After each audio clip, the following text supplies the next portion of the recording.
In our urban world, in the streets where we walk, in the buses we take, in the magazines we read, on walls, on screens, we are surrounded by images of an alternative way of life.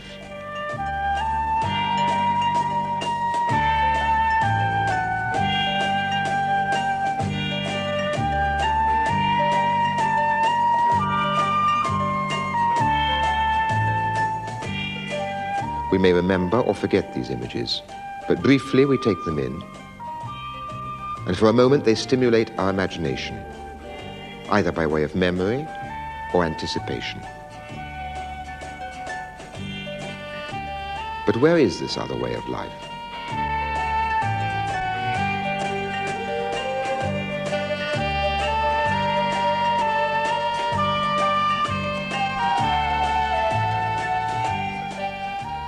It's a language of words and images which calls out to us wherever we go, whatever we read, wherever we are.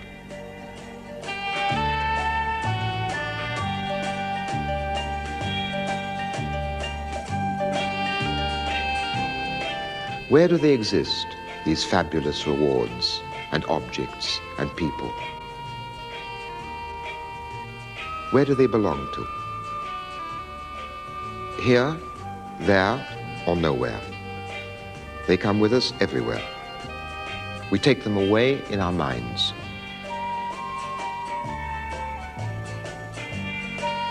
We see them in our dreams.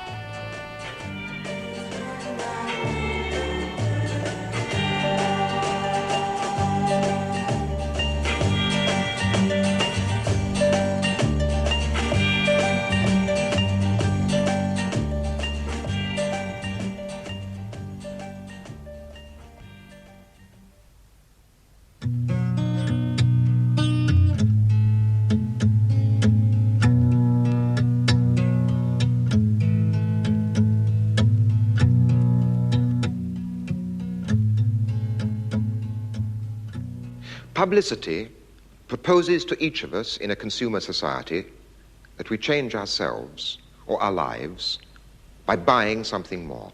And this more, publicity persuades us, will make us in some way richer, even though we will be poorer by having spent our money.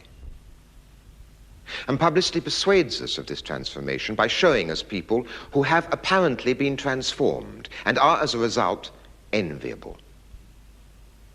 This state of being envied is what constitutes glamour. And publicity is the process of manufacturing glamour. Come forward more. Glamour is supposed to go deeper than looks, but it depends upon them utterly.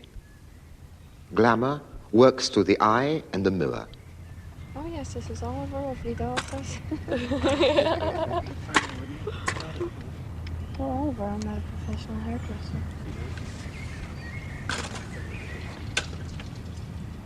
Can you get the tangle out of that? Glamour is for everybody who believes they can be glamorous, or perhaps more accurately, for everybody who finds that they cannot afford not to be glamorous. Yes. Keep the fringes free, Oliver. The setting in which glamour is here being created is an old one, a large country house, now turned into a public park. These parklands and trees were once laid out in the same spirit as the landscapes in oil paintings, in which idealized nymphs and goddesses played.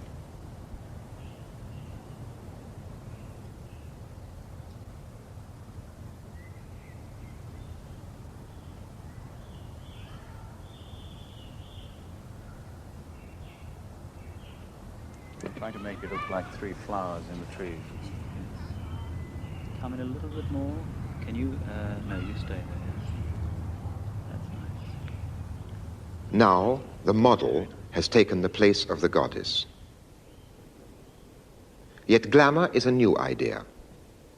For those who once lived in the country houses and owned the classical oil paintings, the idea of glamour did not exist. Ideas of grace, elegance, authority amounted to something apparently similar, but fundamentally very different. When everybody's place in society is more or less determined by birth, personal envy is a less familiar emotion. And without social envy, glamour cannot exist. Envy becomes a common emotion in a society which has moved towards democracy and then stopped halfway, where status is theoretically open to everyone, but enjoyed by only a few.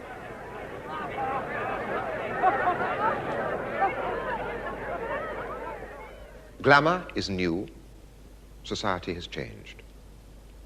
But the oil painting and the publicity image have much in common.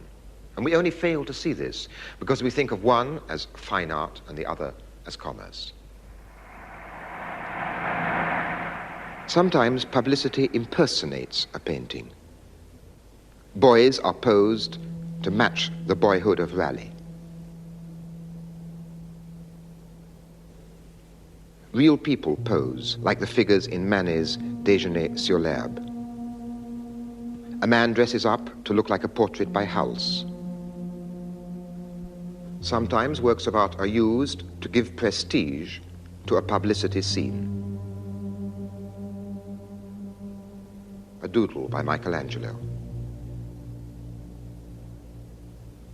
A painting by Rubens.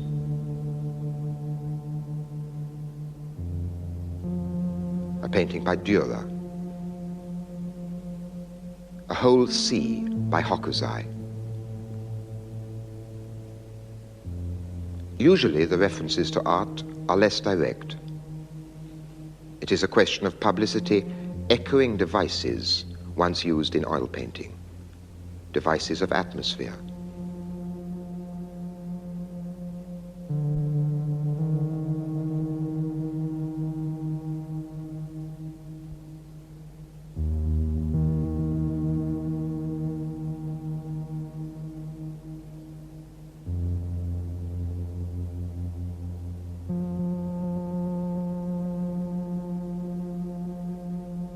Settings.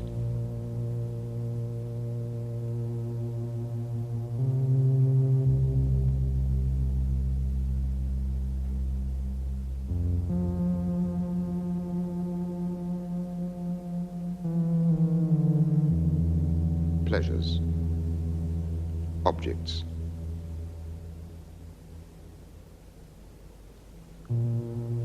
Poses. Symbols of prestige.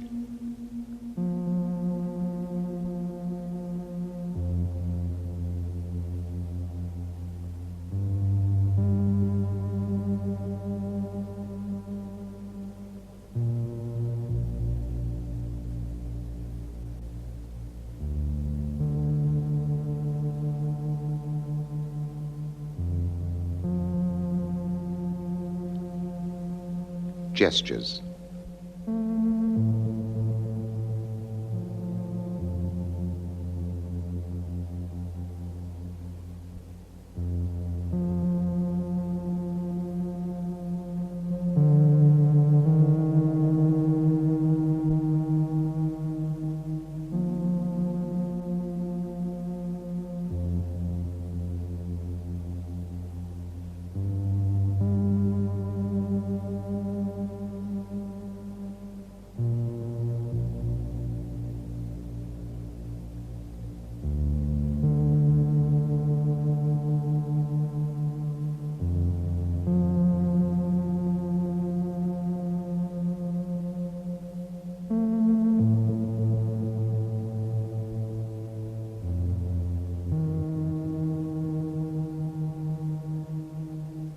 Signs of love.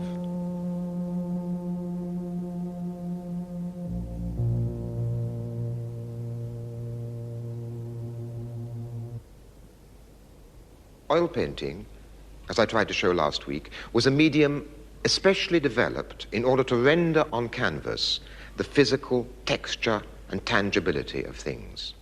Today, color photography performs a similar role. Color photography, oil paint.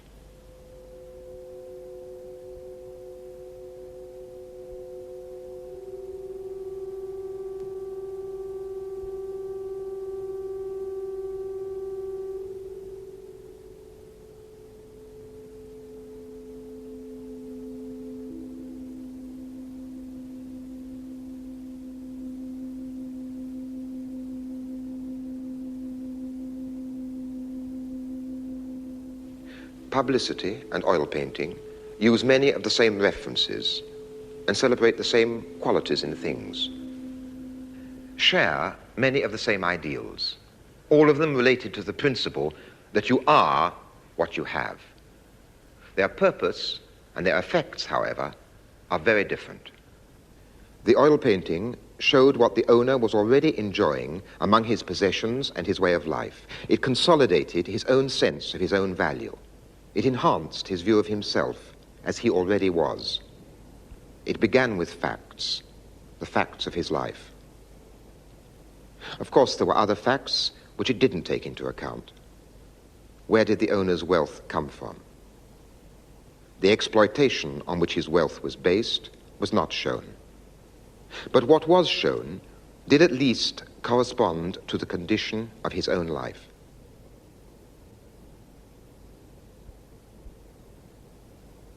Publicity is different. It appeals to a way of life we aspire to, or think we aspire to, but have not yet achieved. A publicity picture suggests that if we buy what it is offering, our life will be different from what it is. Scene after scene shows you this different life.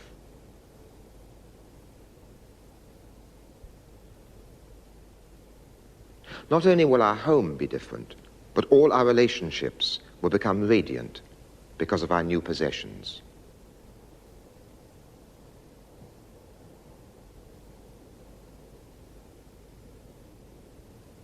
But we can only achieve such radiance if we have money.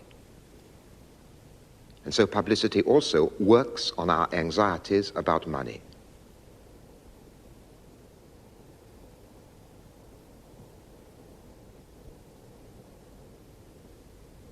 Urging each of us to scramble competitively to get more.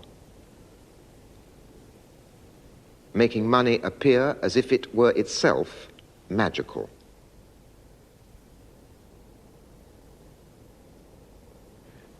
This may persuade a few people to use a bank credit system despite the very high rate of interest. But what is more important is that it promotes the illusion that a man's ability to consume is directly related to his sexual virility. According to the rules of the dream, those who do not have this power, those who lack glamour, become faceless, almost non-existent. Publicity both promises and threatens. It plays upon fear, often the fear of not being desirable, of being unenviable. It suggests that you are inadequate as you are, but it consoles you with the promise of a dream.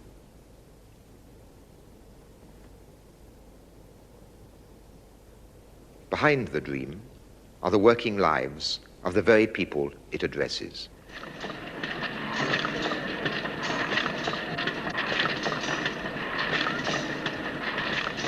With this spray, you will be wanted. Meanwhile, there is the present of the women who manufacture such sprays.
Future deferred.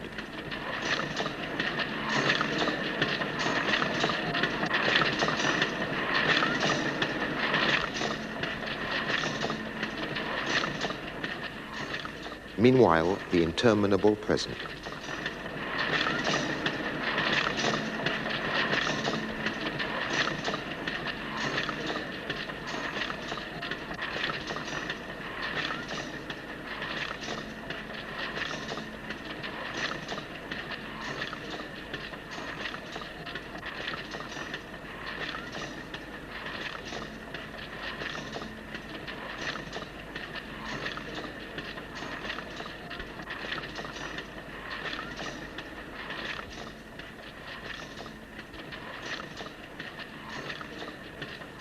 The more monotonous the present, the more the imagination must seize upon the future. The passivity of the present is then replaced by the activity of an imaginary future, pictures conjured up by publicity.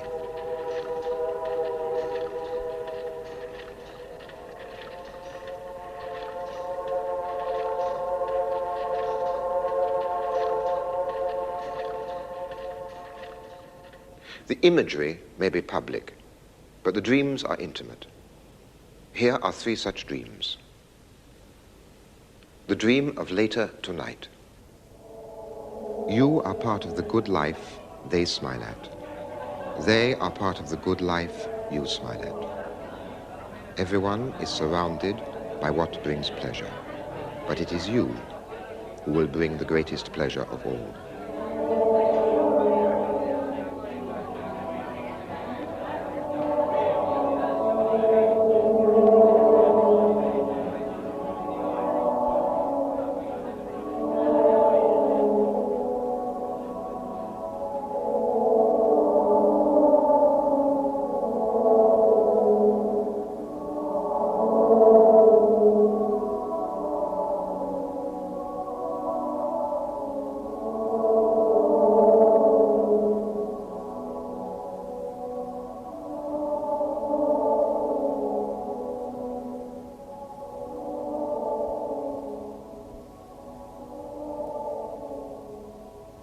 And next morning, you'll still feel the same about it.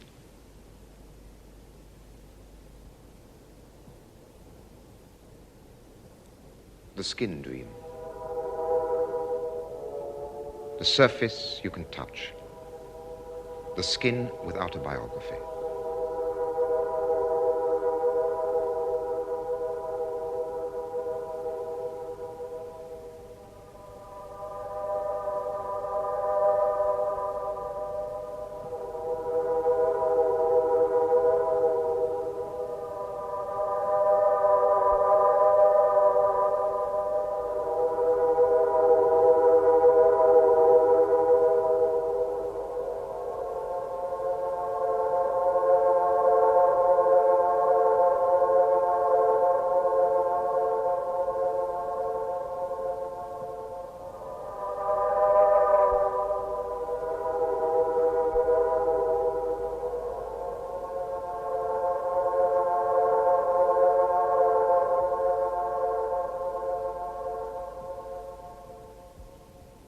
The dream of a far-away place, to lie down on a bed alone, to allow one's thoughts to pass through the light of the window, to travel elsewhere, conjuring images.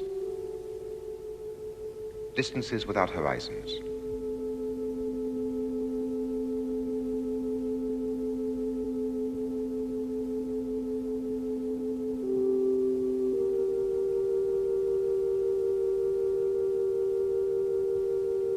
To be in 2 worlds at the same time, just where Europe ends. The other world, violent, infidel, full of unknown passions. Wearing your own clothes next to your own skin, you join the nomads.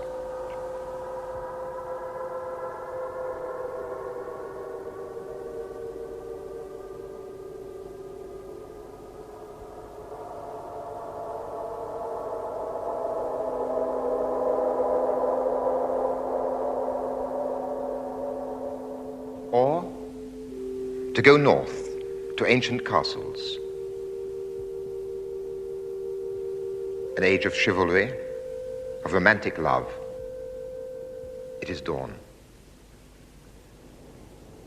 You are innocent, you are pure, you are ready to travel again. Publicity works on the imagination, but it does something else too. Because publicity pretends to interpret the world around us and to explain everything in its own terms, publicity adds up to a kind of philosophical system. The things which publicity sells are in themselves neutral, just objects. And so they have to be made glamorous by being inserted into contexts which are exotic enough to be arresting, but not close enough to us to offer a threat. A machine gun can support shoes.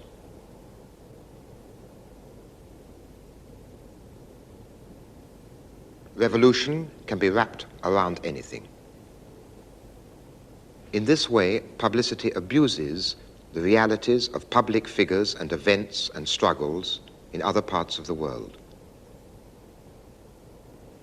Sometimes this reality and this unreality confront each other, and then we are faced by a contrast which is incomprehensible. Look, I open a copy of the Sunday Times color magazine. Aramis is an attitude. It is not merely proposing a new shaving soap. It is proposing, as it says, an attitude, a life, a civilization. The highest value of this civilization is the individual ego. Pimm's tastes every bit as good as it looks and is easy to drink, which is sometimes hard for us to live with, because we wouldn't want people to think the chords it strikes are all meek and mild-mannered. So, when you're through with your first half pint of Pimm's, stand back and see how you look, and face the hard truth. That song may have ended, but the melody is lingering on. I turn the page. These are photographs of refugees from East Pakistan fled to West Bengal.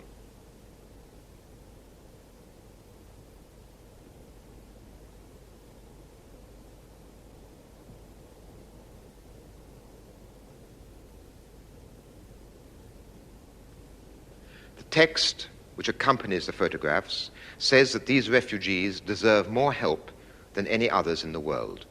The writer appeals to the public conscience.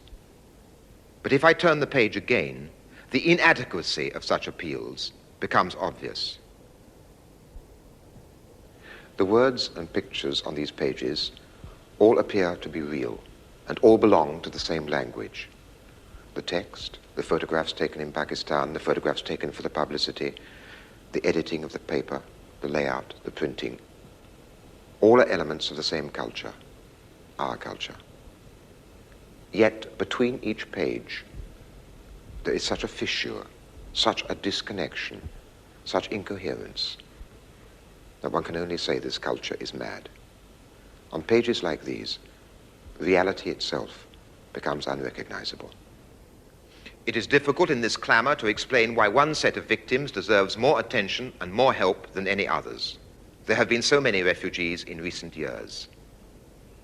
Aperitifs can be a bit sweet for today's taste, so a lot of people go to the other extreme and serve dry drinks that taste of nothing. What do words mean when juxtaposed like this? What happens in East Pakistan, or for that matter Birmingham, any historic event anywhere, is always on the far side of the frontier of the publicity dream. What happens out there happens to strangers whose fate is meant to be different from ours. What happens in the dream is meant to happen to us. Things happen after a Badidas path.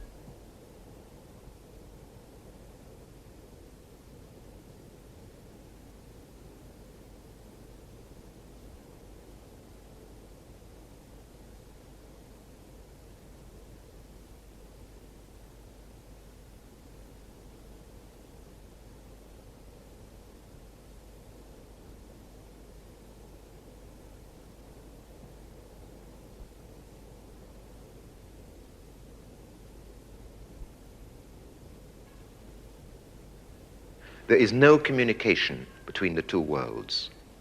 Their contrast is beyond understanding, unless one takes a world political view.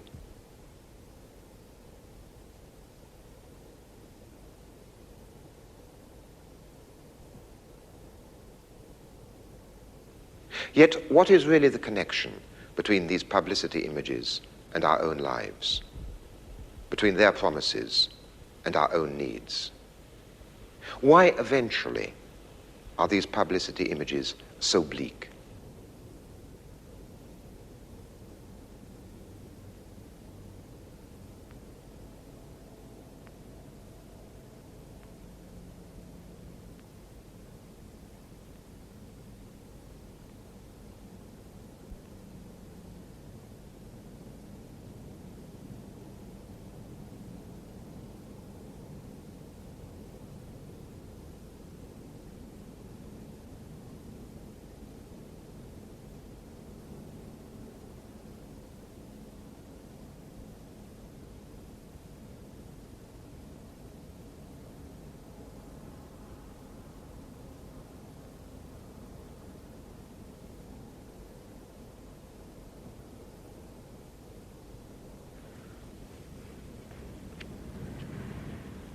what surrounds these posters? Oil paintings were surrounded by gold frames which symbolized the wealth of the owner within the picture and around it. What surrounds the publicity image is us as we are.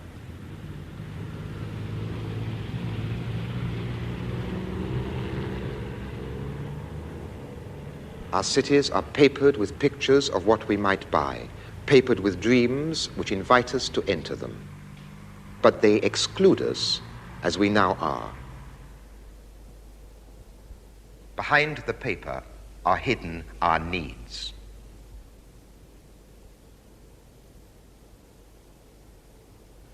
This series began by considering the tradition of the European oil painting.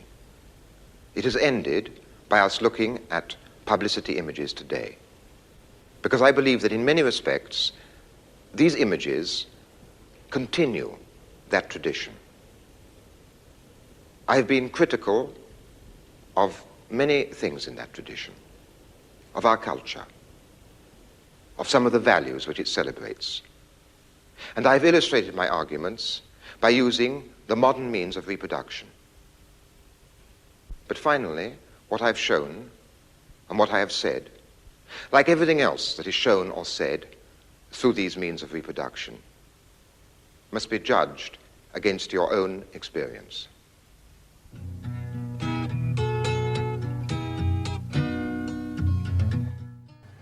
The final part of The Art of Arts TV is here at 10 tonight on BBC4.